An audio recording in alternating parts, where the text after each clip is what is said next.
Mr. Jesse, he's definitely learning to look for quality and making things premium. So here's a sneak peek at creating the shipment. So we created the truck here for CMA Illinois Jack, and we're using the Chevy today. So we have 3 sills, CMA 8, 9, and 21. So I've done 8 and 9. So then we go in here and we find CMA 21, we click here. We go down, we scroll down, and we want to select them all and add to shipment, and we then do the CMA Illinois, because that's the truck we created. It's processing. Once we go over here to CMA Illinois, we will see all of our sills on there, 8, 9, and 21. So, and then we go up and we hit mark as delivered once they are delivered. Thanks. John here in finish.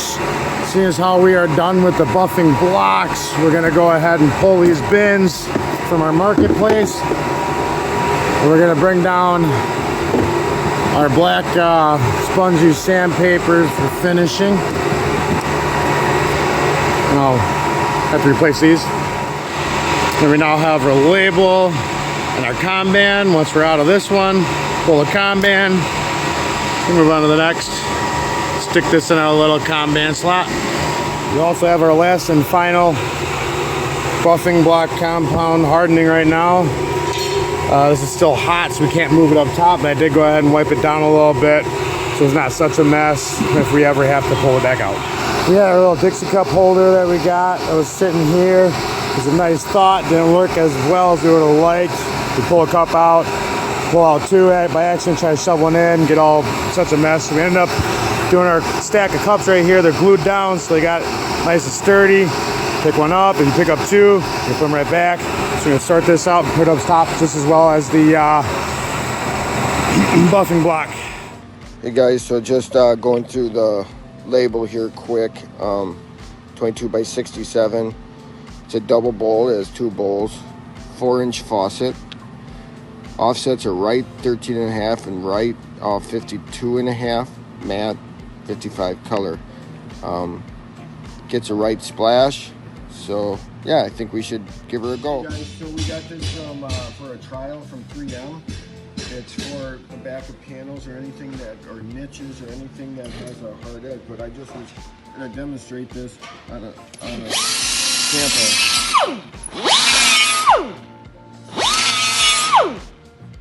Pretty quick.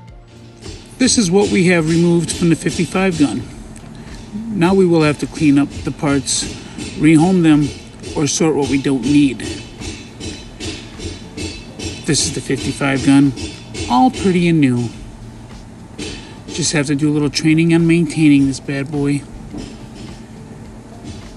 These are all the parts that still have to go on the clear gun in booth 1. Booth 1 has a few parts put on it already. We have the bracket for the catalyst is on, plus we have a mounting bracket that has been mounted on.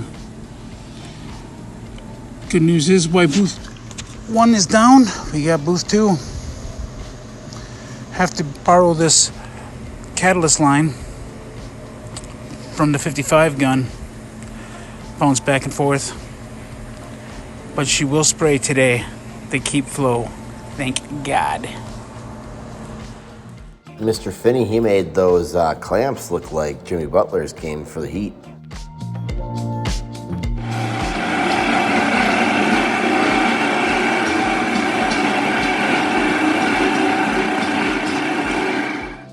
In set, Anna labeled all the molds on the elf shelf. Justin started applying the staggered wheel approach on the transfer cart in the middle of the shop. Yo, E-Team, so we got everything drywalled, ceiling. Not everything, I guess. Ceiling and the transition block area. Got on the other side of that wall, there was a gigantic hole because the part of the concrete was messed up, and so it's formed to pour concrete on the other side. So we're ripping out and sorting out a huge chunk of concrete that was poured in. Must have been a walkway to another building at some point. Over here, we got this framed out for the exterior door. Had to move the exit light to the side of it because even though it seems tall, there's not a lot of space. And this morning they're gonna finish drywalling and start mudding and taping and mudding. All right, with this project, the primary goal was to, in the smallest area possible, run a test of a new set of wheels that have a lower profile than the tracks elsewhere in the shop, which should help their forklift as well as make it safer. I already have some ideas to improve the track system, but it seems to work well. But we had to grind away on the concrete to get it all the way level, which brought us to using a transit. So we got a transit involved and really found all the humps and random things in the shop, low spots in the floor.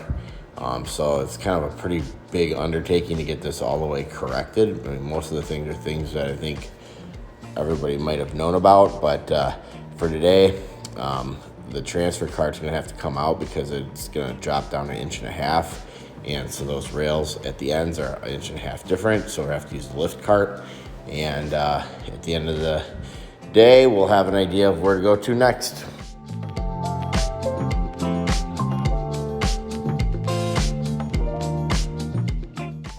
Adam making a new design for our break room table. I wonder what he's got up his sleeve. Good afternoon. So on the Gemba QR code Kabishi board, we have moved them up a little bit so they're touching each other. We had to go change them a little bit with the where they go, and then I also flipped them over so that when we crease them,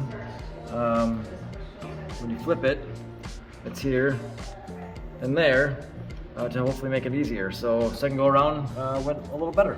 Thanks.